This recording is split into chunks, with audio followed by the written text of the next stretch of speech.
we can. I know darn well we can work it out. Oh, yes, we can. I know we can. Yes, we can. And why can't we if we want to? Yes, we can. I know we can make it work. I know we can make it if we try. Oh, yes, we can. Yes, we can. Great gosh, your body. Yes, we can. I know we can. Thank you for joining me, ladies and gentlemen. Today, my guest is John Maceri. He is the CEO of The People Concerned.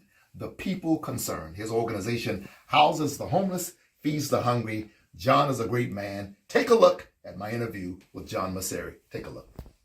Thank you for joining me, ladies and gentlemen. The one and only Mr. John Maceri is here with me today. Mr. Maceri, tell me who you are.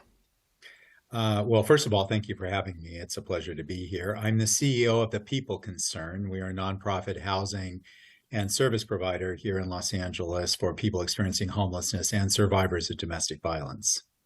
And how long have you done this kind of work? Me personally, I've been at the agency 23 years. The agency will be next year celebrating its 60th anniversary. So about a third of the time of the agency's existence. Wow. And my dear friend, Elizabeth Mitchell always speaks highly of you, and that's the reason that I have you on the program today. How did you meet Elizabeth, may I ask? Through the LA Alliance lawsuit. As you know, she was the lead plaintiff's attorney, and over the years, as the lawsuit has progressed, we've had opportunities to, talk and about various issues, not just the lawsuit, but I've come to really appreciate the work that she's done on that front, and her work with Judge Carter, and then eventually in the settlement. She's really a great person. Fabulous. Tell me a little bit more, a few more details about what The People Concerned does on a daily basis. I know it's a terrific organization. I know a lot about it, but for my audience, people who are not familiar, give us a little bit more about what it does.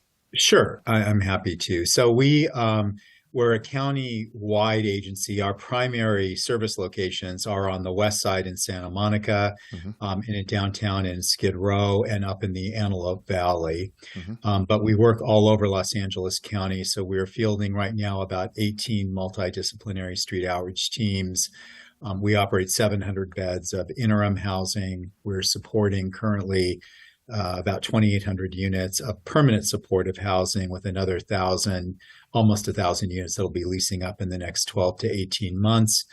And then we provide wraparound services. So primary care, mental health care, substance use, domestic violence services. And for us, housing retention is important. It's not just about getting people housed, it's about keeping them housed. So our retention rates are consistently between 92 and 94%, meaning that 92 to 94% of the people that we house are never homeless again. And the reason for that is because of the intensive retention services that we provide. Now, that is amazing. 92 to 94%. That is amazing. Now, tell me a little bit more about how that happens.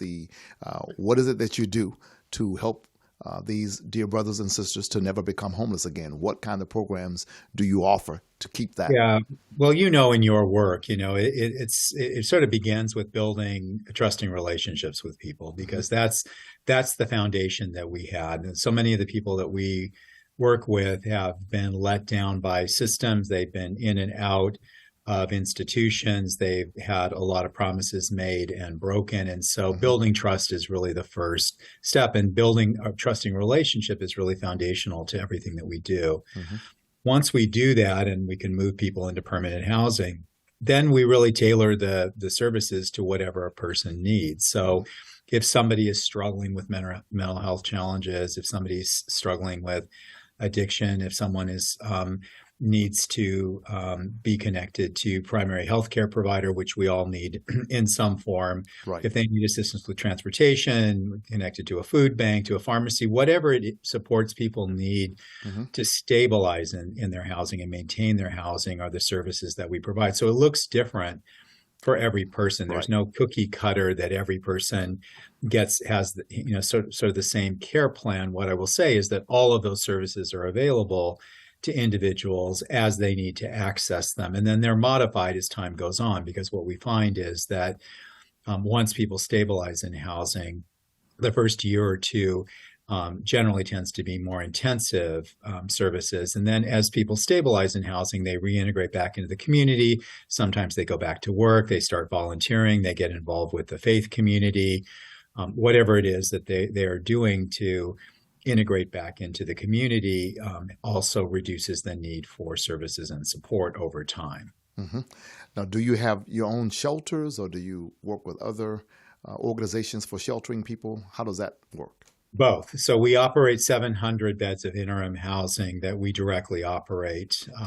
And as I said, those are primarily located in Santa Monica, in downtown, and in the Antelope Valley. And then we also, of course, work with other providers, because no provider can do this work alone. No.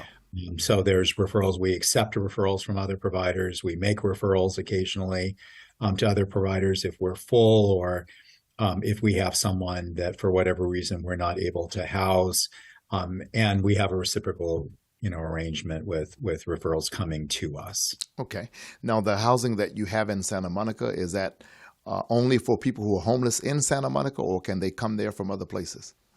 Well, it's primarily so in the city of Santa Monica, because it's this separately incorporated city. The city has priorities. Those beds are prioritized for people on the streets in Santa Monica, and there are many touch points. We have 3 outreach teams that are working in Santa Monica, actively engaging with folks who are homeless on the streets in Santa Monica. We also work with the first responders there, police and paramedics who make referrals, as well as we have 2 local hospitals. So our beds tend to stay pretty full for people who are actually on the streets in Santa Monica. And the other reality is that people also, we know, move across jurisdictions. So, everyone homeless in Santa Monica didn't necessarily become homeless in Santa Monica, but for people who have been on the streets for the longest period of time in Santa Monica, they have priority for accessing those beds. Okay. What do you think has made Skid Row as out of hand as it is now? Why do you think LA is actually the homeless capital, if not of the nation, of the world? What do you think makes that be? Well, I think there are a few things, and you've highlighted some of these on your previous programs, Pastor. I mean, first of all, we have to acknowledge that we've been underinvesting and disinvesting in affordable housing generally, not just for people experiencing homelessness, but for working people for decades. And so, in a lot of ways, what we're experiencing now is the perfect storm. Those policy decisions that were made decades ago, and the underinvestment in building more affordable housing as the population has grown, as the wealth gap has grown, as the social determinants of health that, create homelessness and keep people homeless have expanded. We've seen just a growing gap in people's ability to afford housing. So that's a major driver. The second thing is that the social safety net has really been eroded over time. We used to have institutions for people with severe and persistent untreated mental illness. The institutionalization started decades ago. It started here in California and swept across, the country. And we now have turned our streets into open air asylums where people have very limited access to care and treatment in real time. And that is a major driver.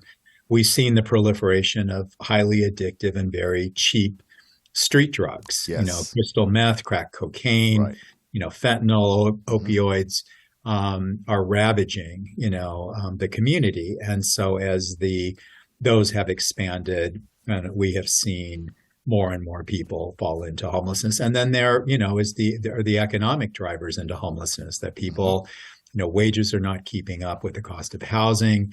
So many Angelenos are living right on the edge. It doesn't take very much when people lose their job, or they get sick, they get divorced, they're in a domestic violence situation. I mean, there are all kinds of drivers into homelessness. So it's not fair or accurate to say that everyone on the streets is mentally ill or substance addicted. I'm not saying that at all. What I am saying, though, is that those are key drivers into homelessness, and the resources to address those things and to provide care and treatment for people in real time has been sorely lacking.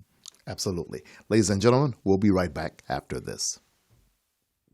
Hope you're enjoying this interview with John Maceri of The People Concerned. I hope you are concerned. If you are concerned about this podcast, if you're concerned about helping us house the homeless, feed the hungry, I want every individual watching me right now. Sit down, write a check to Yes We Can Worship Center. It is tax deductible. If you want to use snail mail, as they call it, 5857 South Central Avenue, Suite 180, Los Angeles, California, 90001. If you want to use your credit card, go to yeswecanworshipcenter.org and send your donation today. Use your credit card. We need you to help us keep the podcast going, house the homeless, feed the hungry. We need your help, and we need it right now. No donation is too large, $100,000, $1 million, or too small. $100, $1,000, whatever you can send. We want and need your help. Now, let's get back to the interview. Thank you for joining me. If you've seen a few of my podcasts before, Mr. Maceri, you probably know this question was going to come sooner or later. And so we just had a mayor's race, and in a couple of days or so, I hope, it will either be Mayor Caruso or Mayor Bass. And so one of them has won, and they call you up and say, Mr. Maceri, I'm going to make you the homelessness czar. How are you going to fix Skid Row? What are you going to do? And I know that you are a manager. You're a phenomenal manager. What would you do? What would you do to operationalize your program to take care of homelessness in this city? And how long do you think it would take you? So two-part question. What would you do, and how long would it take? Yeah, so I think there are a few things, and you've seen this in both candidates, platforms. There's no doubt that we need to accelerate moving people from the streets into housing. There's no question about that. You can't go anywhere in the city or the county, but since we're focusing on the city of Los Angeles, you can't go anywhere and not see large-scale encampments. So it's not just about Skid Row. I know that's the focus of your question, but I think we have to acknowledge that homelessness is not just an issue in Skid Row. It is a vexing problem across the city. So I think there are a few things that we should focus on. The idea that we can, just move massive amounts of people into, FEMA-like tent structures without an exit strategy, I don't think is realistic. So, if I were advising, the new mayor, my advice would be that, yes, we need to invest in some temporary interventions, and I won't call them solutions because they're not solutions. They are temporary.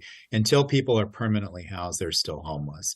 But we can certainly do more in terms of providing alternatives for people living under freeway overpasses or living in tents. And so some expansion of temporary, interim, emergency, however you want to describe it, just so we understand that it's not permanent. And we have to have a massive investment on the back end in terms of permanent housing, and not just, building from ground up. There's a lot more that can be done with adaptive reuse of existing buildings, hotel and motel conversions, which are happening now under the Project Home Key site, but could be accelerated. We could do more with master leasing, vacant units that are available now in the open market, and get those units under contract, because it would provide opportunities for people to be permanently housed, because we have thousands of people in the city holding rental vouchers that they can't find available units. So we have to be much more aggressive in terms of matching folks who have units to available units and landlords willing to take those. There are a lot of developers in the private market that are willing to use their own resources to rehabilitate, to acquire and rehabilitate properties that they would make available for housing. So there's a lot more that we could be doing to accelerate the expansion of available units. And then finally, we need to streamline the permitting and entitlement process for, developers, affordable housing developers, all developers, but anybody working on affordable housing development and permanent supportive housing, to have some predictability in the development process, that every city department that touches housing, which there are many of them, need to be aligned. And we need to have a streamlining permitting entitlement process that takes way too long and contributes to driving up the cost. And I would just, underscore again that any temporary intervention, whether it's, congregate shelter, whether it's hotels, motels, whether it's tiny home villages, whatever the form of temporary housing takes, we absolutely have to be committed to a exit strategy into permanent housing for all of those folks. Or if not, we've built a very expensive and not sustainable system of temporary housing. Okay. I'm not going to invade your privacy and say, who did you vote for? But I'm going to ask the question this way. Just so far as homelessness is concerned, which plan, if you don't mind my asking, which plan do you like the most? The plan offered by Ms. Bass or the plan offered by Mr. Caruso? Just on that point. Yeah, the truth is they're very similar if you look at them. I mean, the numbers are different, certainly on the front end. Mr. Caruso's plan is much more aggressive on 30,000 in 300 days. Congresswoman Bass's plan is about half that amount. I think it's 15 to 17,000 over the next couple of years. So I think that the reality is in Los Angeles. One of the things that I'm very frustrated by as a service provider and somebody who's been doing this for a very long time is that there's an awful lot of hand-wringing about we're in a crisis. This is a humanitarian crisis. But frankly, most of our electeds and most of the bureaucracies, meaning city departments and others that are involved in homelessness don't behave as if we're in a crisis. And I think that is, one of the things that the new mayor can affect is to, use the leadership of the mayor's office, to really get people to understand and, more importantly, behave as if we are in a crisis, because there's an awful lot of inertia in terms of getting anything done. So, both plans were, lean heavily on temporary housing on the front end, which, as I said earlier, is probably going to be necessary as long as that's tied to, a longer term exit strategy, because we simply have to add more affordable housing units. Again, not just for people experiencing homelessness, but for working people as well, because we have over 500,000 Angelenos that are currently housed that could fall into homelessness with any kind of serious economic or personal, hardship. So we're at a tipping point. And if we don't increase the housing stock, the affordable housing stock substantially, we could find ourselves in a serious mess. Now, here's a question that I've never asked any of my guests, and I was just led to that a moment ago when you said it would help if the new mayor would act as if we are in a crisis and use their leadership skills to help effectuate that. My question to you is, what would you suggest pastors in this city do to help with this problem? Because some pastors don't pastor small churches. Some of them have mega churches. Some of them have millions of dollars in their budget. If you were to advise pastors, what do you think we can do to help? Yeah. Well, I think there's a lot. Thank you for asking the question. I mean, the faith community has been a really important, partner in the fight against, homelessness from the beginning. So there are a few things that I think faith communities can do. And I don't think you have to be a mega church to do this. Obviously, right. Hopefully not. Okay. Yeah, but churches have assets. You have land. And some of the churches in South LA have started to do this with some developers where they don't want to sell their land necessarily because it's a valuable asset, but they're willing to use a portion of their land to build housing, affordable housing or permanent supportive housing on their land. And so they can, contribute the land, still retain ownership of it, but contribute it to the development, as an in-kind asset that is extremely valuable, because one of the challenges in building more housing, of course, is finding buildable land and sites. So that's something that, faith communities can do. The faith community can also, I think, lead the moral charge against NIMBYism. This is one of the things that I like to remind people when I'm in the community is that you have to decide what you're going to be angry about, because you can't have it both ways. You can't be upset that people are living on the streets and then when someone wants to build a development to house those same people, then the same neighbors that are complaining about them living on the streets come out and oppose the development. And you hear well, I'm not, against homeless people, or I'm But not against housing, just not here. mhm, So we have to, decide, pick one. You're either going to be mad that people are on the streets, you're going to be mad that people are housed, but you can't be mad about both. And right. I think the faith community really does have a significant voice to play in combating a lot of the NIMBYism that happens in their local communities. And I've seen that happen, time and time again, where we've worked with faith leaders, who are also community leaders, Mhm. To try and help educate the community about why it's in everyone's best interest and improves the quality of life for everyone. Homelessness is a state that is not good for people living on the streets, and it's not good for the rest of the community. So I think the more the faith community, can step into that role, it's really important. And then the faith community, and I can speak as an organization, our organization originally was founded, we're an independent nonprofit, but we were founded out of a United Methodist church, the church in Ocean Park, 60 years ago. That I didn't know. Wow. Yes. Mhm. And so we have faith roots. And frankly, many, not only homeless service providers, but many social service providers have their roots in faith communities. And so, continuing to be a source of volunteers and resources and incubating, organizations that will go on then, to thrive and continue the work in the community is really a valuable contribution that the faith community can make. Okay, all my pastoral friends who are watching, you just heard it from Mr. Maceri himself, and perhaps maybe I can get you to come to the Baptist Ministers Conference one Monday and speak with a lot of pastors concerning this, because the president of the BMC, Dr. K.W. Toulis, is always asking me what can they do to help me do the work that I'm doing. But as you know, one man, one church can only do so much. So I'd love for you to come and speak more with us about that. I'd be delighted to. Yes. Okay. All you need to do is ask. Okay, great. Well, listen, we're almost out of time, and it's been great to have you here. I'm thinking about one day we should have a homelessness summit to get all of you great minds in the room, and let's see what we can do to help the next mayor. I mean, I certainly have who I voted for, but I believe that either one of these candidates are going to do, how should I say it politely, hopefully better job than the current mayor is doing on this issue.